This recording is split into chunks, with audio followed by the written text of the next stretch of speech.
Selamat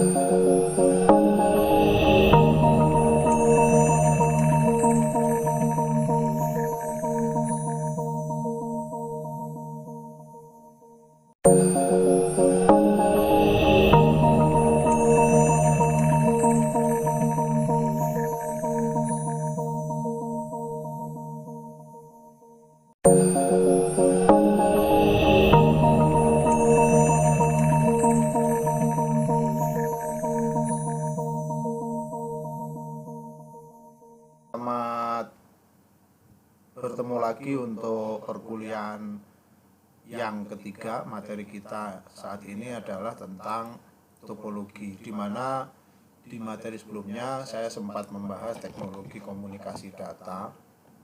Di sana juga dijelaskan bahwa ada dua metode komunikasi utama atau servis utama, yaitu metode komunikasi yang berbasis koneksi dan berbasis tidak koneksi atau connectionless, yang pada dunia nyata biasanya juga akan digambarkan sebagai istilah tadi paket switching yang connectionless dan circuit switching yang connection. Nah, berikut bagaimana sebenarnya jaringan komputer sendiri itu digambarkan baik secara arsitektur maupun secara fisik. Nah, maka mulai pada pertemuan ini saya akan membahas tentang topologi jaringan komputer. Topologi itu apa? Topologi itu sebenarnya dalam istilah sederhana dikatakan bagaimana sebenarnya antara komputer yang satu dengan yang lain itu dihubungkan. Sehingga topologi itu merupakan hubungan antara komputer yang satu dengan yang lain atau terminal yang satu dengan yang lain, di mana pola ini biasanya berkaitan dengan bagaimana mengakses komputer yang satu untuk mengakses komputer yang lain, bagaimana data dikirimkan antara komputer yang satu dengan yang lain dengan berbagai keunggulan dan kelemahannya. Nah, ada beberapa topologi yang sebenarnya kita bisa pelajari secara fisik. Maka topologi itu adalah secara fisik benar-benar antara komputer dengan yang satu dengan yang lain itu dihubungkan dengan kabel dengan susunan seperti apa. Sementara topologi logik itu menunjukkan bahwa bagaimana suatu media itu bisa diakses oleh host. Jadi secara logik kita membicarakan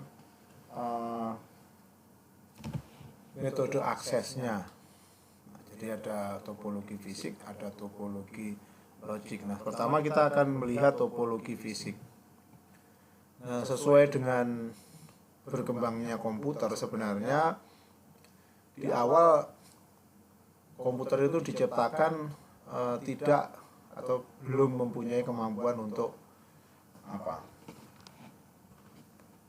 dijadikan atau digunakan secara terhubung di awal, karena sejarahnya komputer itu memang didasari oleh kebutuhan alat hitung saja. Yang kemudian pada perkembangannya setelah tahun 40 itu selesai Perang Dunia, maka kemudian komputer yang pertama yang diutamakan hanya bisa untuk menghitung itu kemudian dikembangkan lagi oleh para ahli di Harvard. Sehingga bagaimana caranya kalau ada satu komputer kemudian bisa digunakan oleh beberapa orang pada waktu yang sama, sehingga terciptalah waktu itu yang disebut dengan time sharing system. Ya, time sharing system.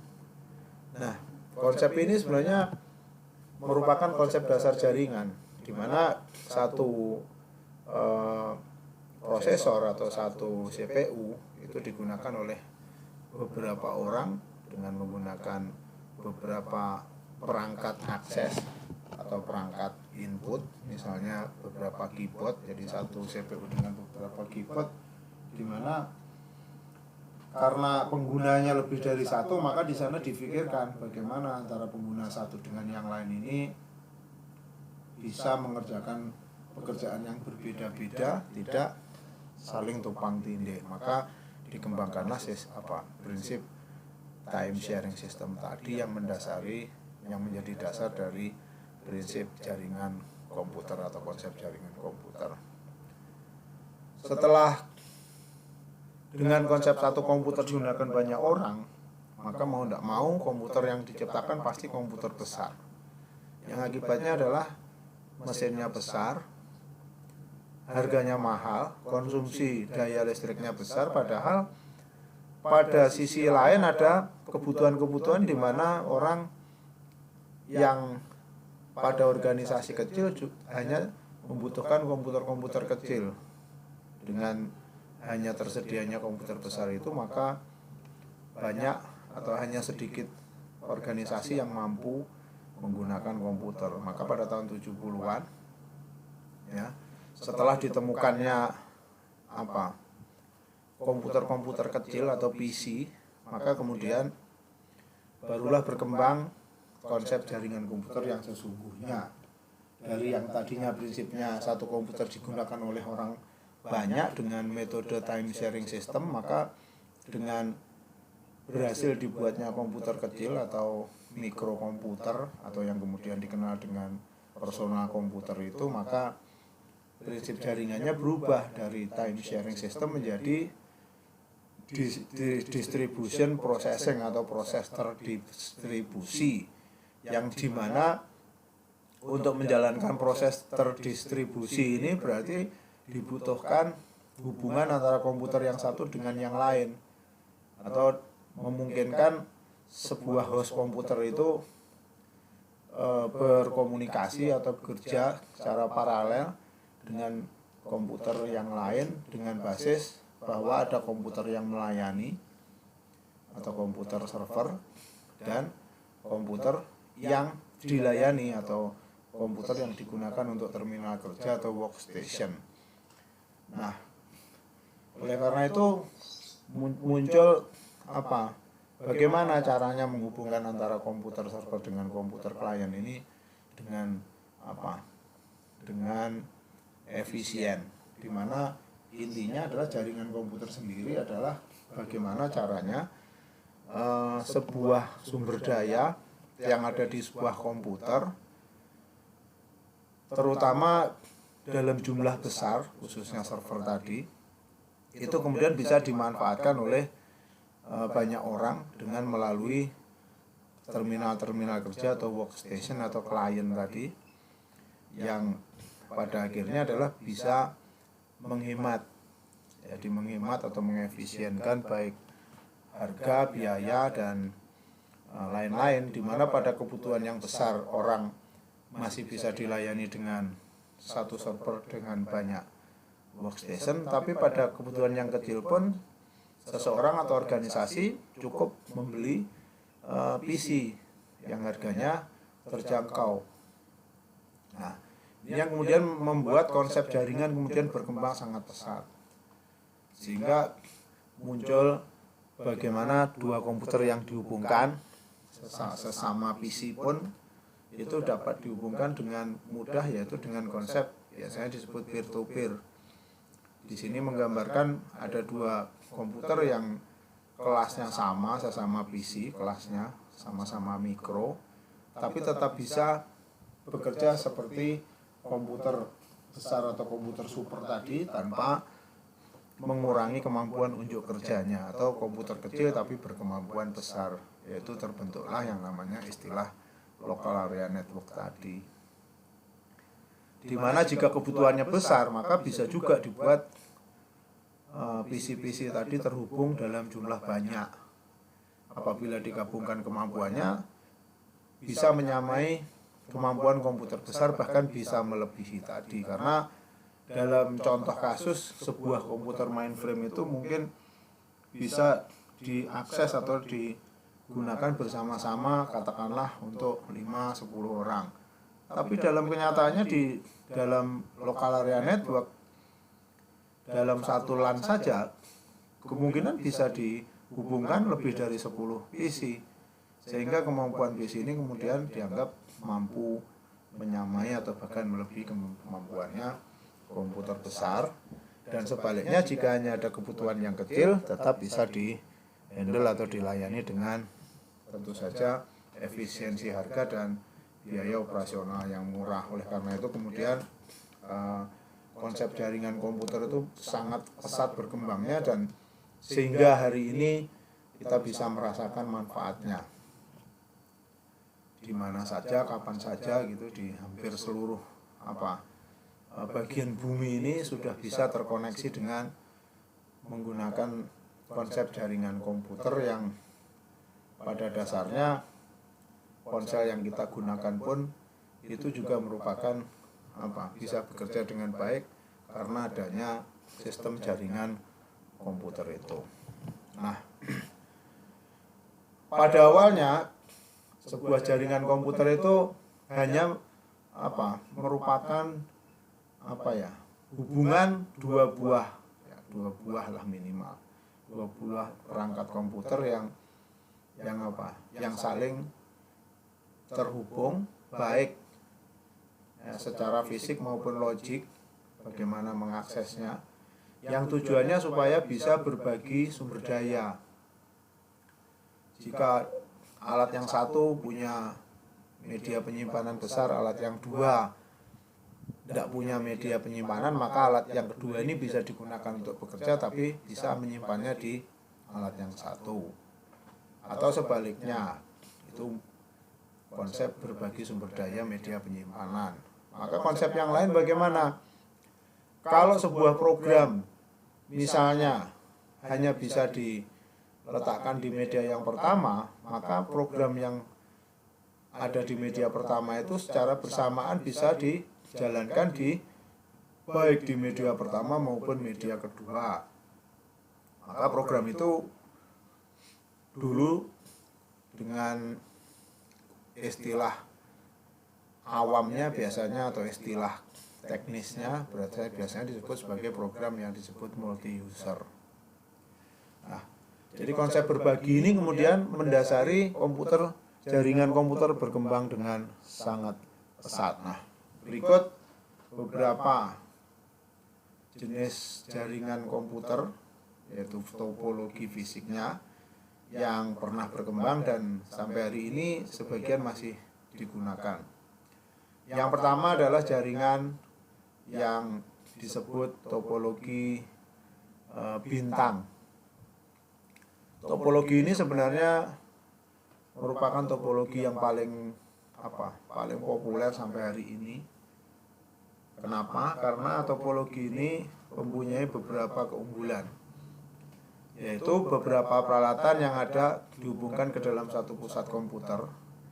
Kontrol yang ada akan dipusatkan pada satu titik, seperti misalnya mengatur beban kerja, serta pengaturan sumber daya yang ada. Semua link harus berhubungan dengan pusat apabila ingin menyalurkan data, kesimpulan atau kesimpul lainnya yang dituju.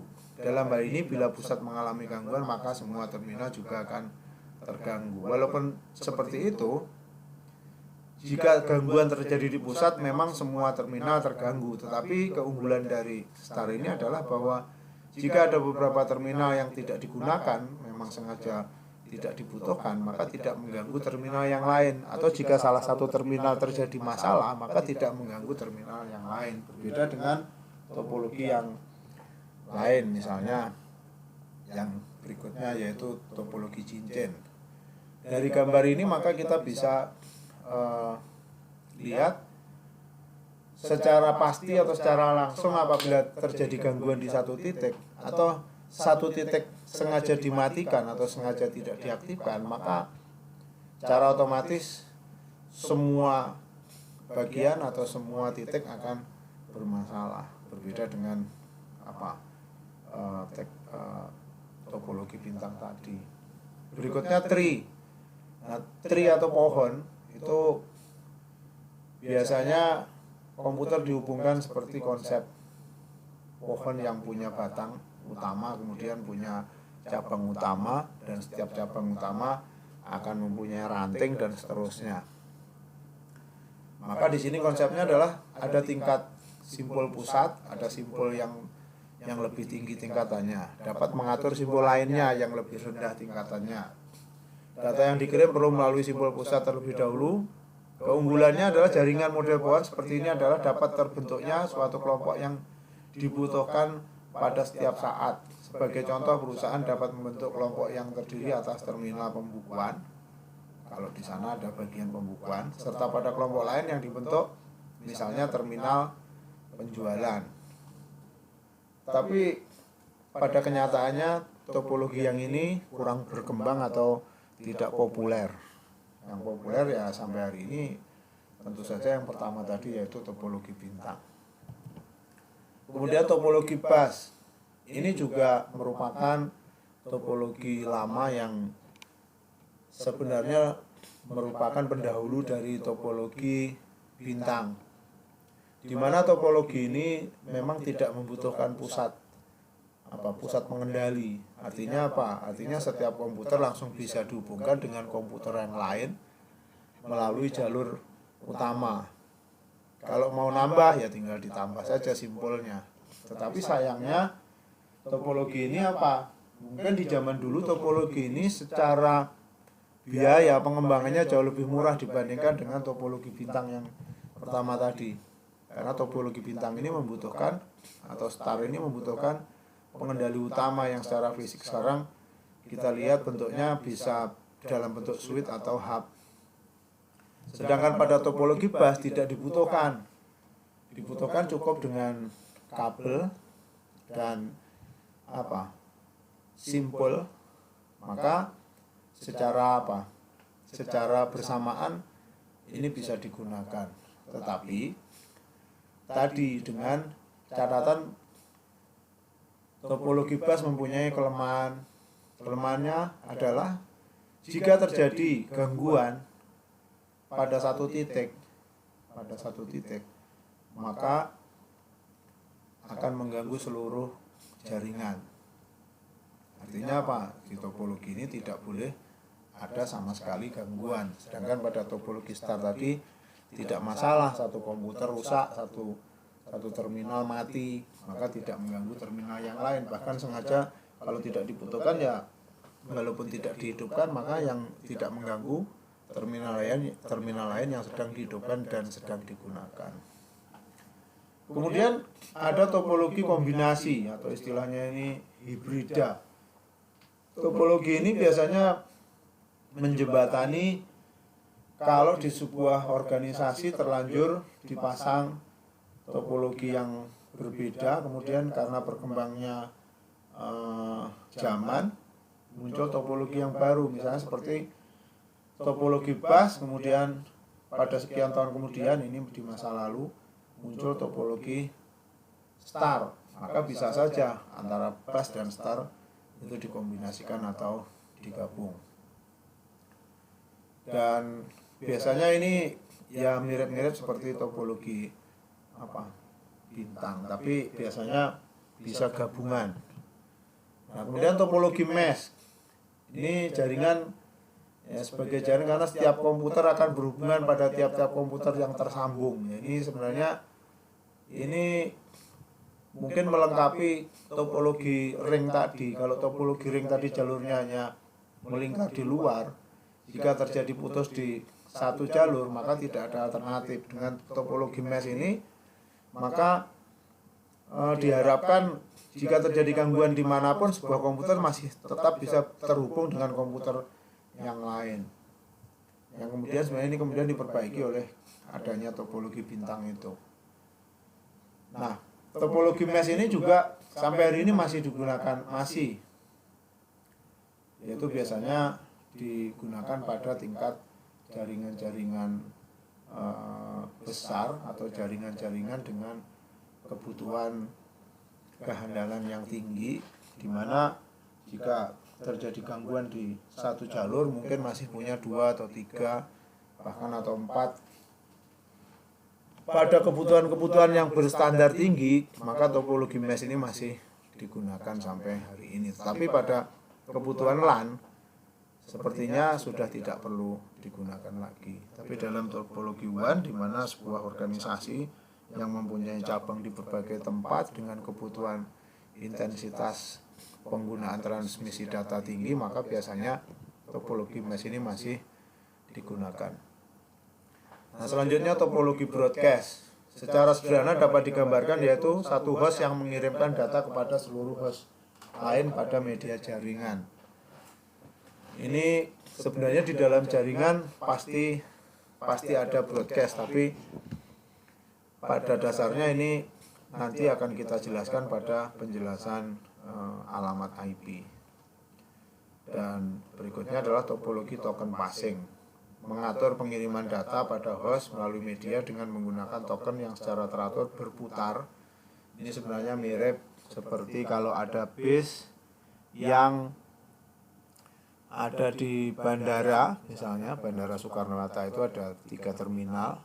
Kalau ada penumpang mau berpindah dari bandara terminal 1 ke terminal 2 atau ke terminal 3 atau sebaliknya, maka di sana ada kendaraan berupa bis atau kereta yang berputar-putar, di mana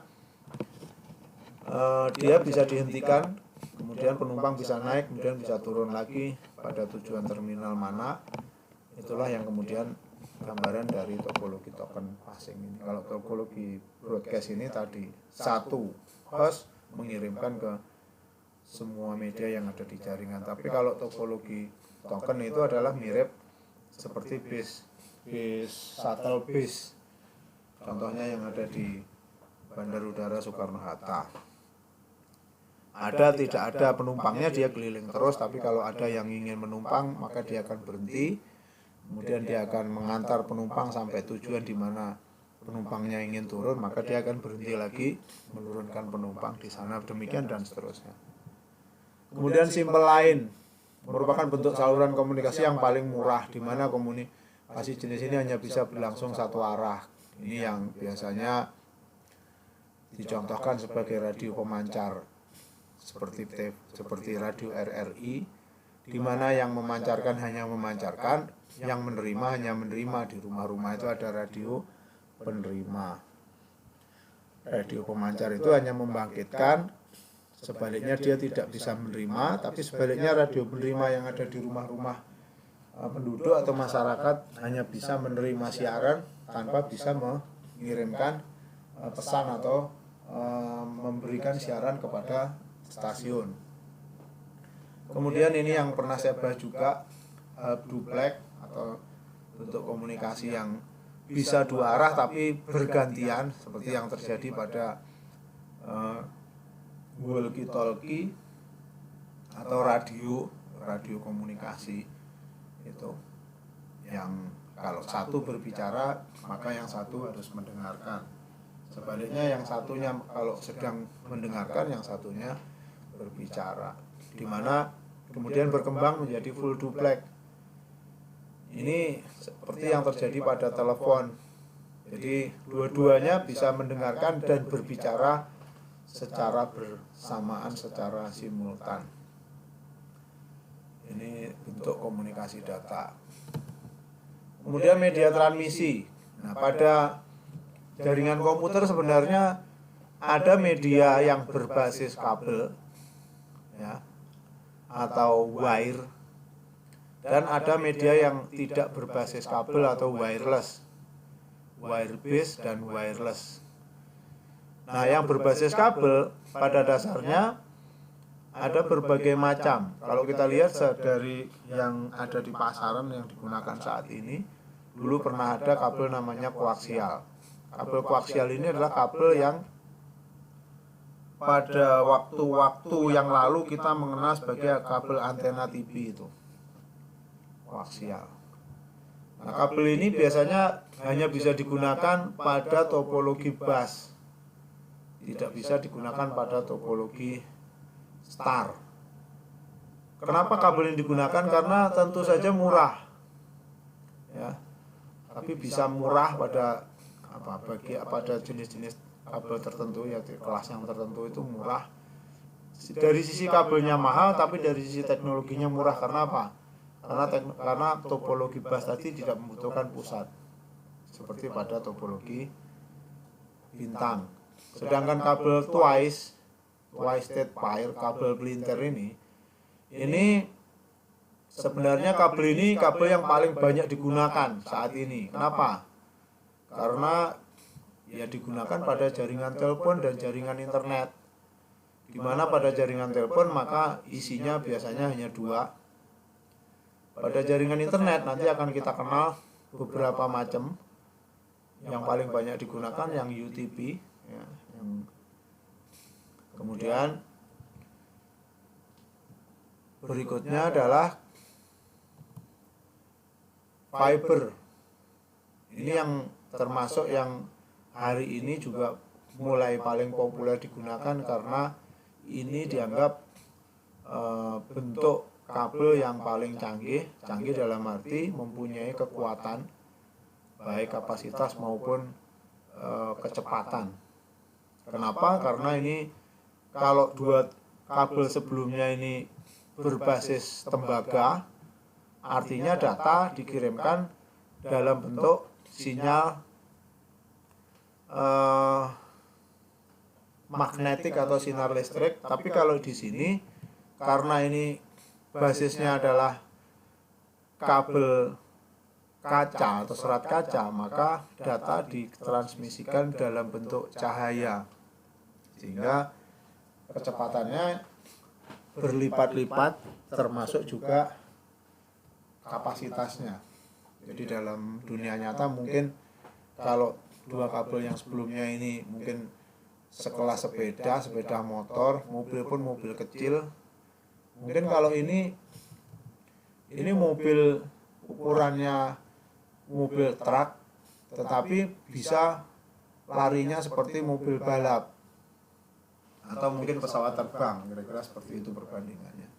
Nanti secara spesifik bisa dipelajari ada kelasnya seperti apa. Nah, sehingga di dalam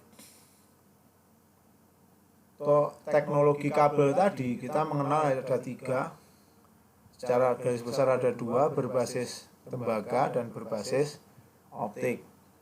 Di mana berbasis tembaga ada kabel koaksial yang terdiri dari